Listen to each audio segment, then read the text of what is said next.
The contract said 6 months. 6 months of pretending to be his wife, and then I'd be free. It never said anything about guarding my heart. The first time I saw Alexander Vance, he was buying the hotel I was being evicted from, just like that. A casual purchase. The second time, he was sitting across from me, offering a deal that sounded too good to be true. A deal that would solve all my problems. My investors prefer a stable married man, he'd said, his voice like cool, smooth velvet. Be my wife, in name only. For 6 months. The compensation will clear your family's debts and set you up for life. I should have run. I should have laughed in his handsome, arrogant face and walked away. But the hospital bills were piling up, a relentless, crushing weight. Hope was a currency I'd run out of months ago. So, with my back against the wall, I whispered yes. For 5 months, I lived in his world. A world of sharp suits and even sharper smiles. I became an expert actress. I learned the perfect, reassuring pressure of a hand on his arm during glittering galas. I perfected the exact tilt of my head that suggested affection without a hint of actual intimacy. In public, he was Alexander. In the privacy of his sprawling penthouse, he was Mr. Vance.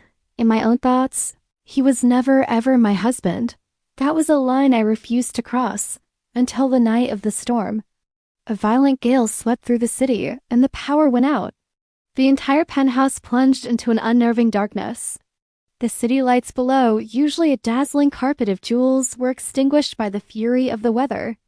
The silence between us, normally filled with the rustle of his paperwork or the distant hum of the city, became a living, breathing thing. It was suffocating. I'm afraid of the dark, I whispered into the blackness, instantly regretting the confession. It felt so childish. I braced myself for a cutting remark, a comment on my foolish fears. Instead, I heard movement. A soft scrape. A moment later, a tiny flame flickered to life, and then another and another. A warm golden glow bloomed around the living room as he lit a dozen candles. He stood there, holding a single match, his usually severe face softened by the gentle light.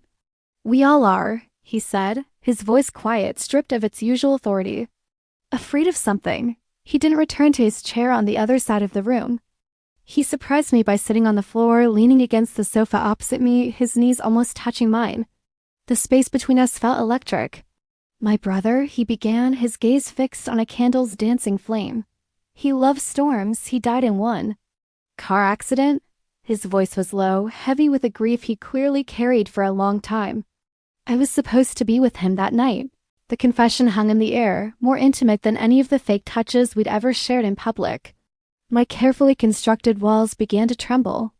I'm so sorry, Alexander, I said, the name slipping out, natural and sincere. He looked up from the flame, and in the soft candlelight, I didn't see the ruthless billionaire. I saw the boy he must have been before he built his empire, a boy who missed his brother.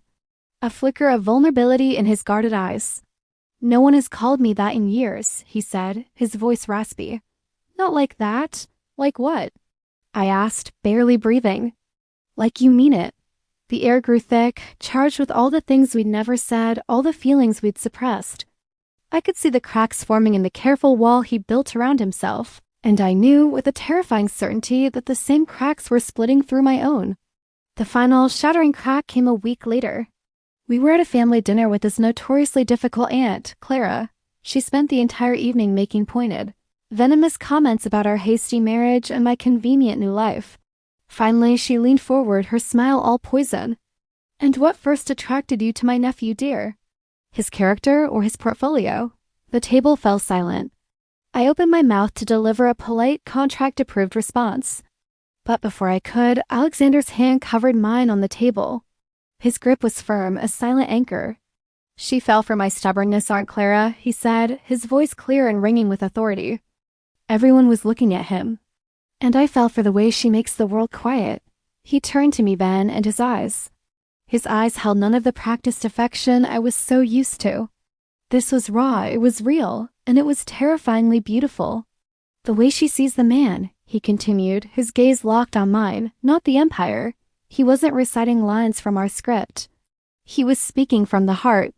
He was telling a truth I hadn't even been brave enough to admit to myself. My own heart hammered against my ribs. The car ride home was a silent, agonizing symphony of unasked questions. When we entered the penthouse, he didn't head for his study as he always did. He just stood there, in the middle of the grand living room, his shoulders slumped with a weight I finally understood. "The contract ends next week," he said, his voice rough. "I know." My voice was a choked whisper. He ran a hand through his perfectly styled hair, messing it up completely. "I can't do it." My world shattered. Of course, it was over. I understand," I stammered, fighting back tears. "I'll pack my things." No, the word was a raw plea. He closed the distance between us in 2 long strides, his hands coming up to gently free my face. His touch was electric. "Alara, I can't let you go." This started as a business arrangement, a simple deal, but somewhere between you leaving your books on my favorite chair and defending me to my aunt, it became the most real thing I've ever had. Tears I could no longer hold back spilled down my cheeks. "The contract. To hell with the contract," he whispered fiercely, his thumbs gently wiping my tears away. "I don't want a wife on paper, I want you. The woman who isn't afraid to tell me I'm wrong. The woman who fills this sterile, empty apartment with light and warmth. I built this entire empire, but it was hollow. It was empty until you walked in." He looked at me, his own eyes shining with unshed tears. "I love you, not for a contract, not for a performance. I love you." And when he kissed me, it wasn't for an audience. It wasn't part of the deal. It was a promise. It was the quiet after the storm, the dawn after the long, dark night. It was the end of a contract and the beginning of a lifetime.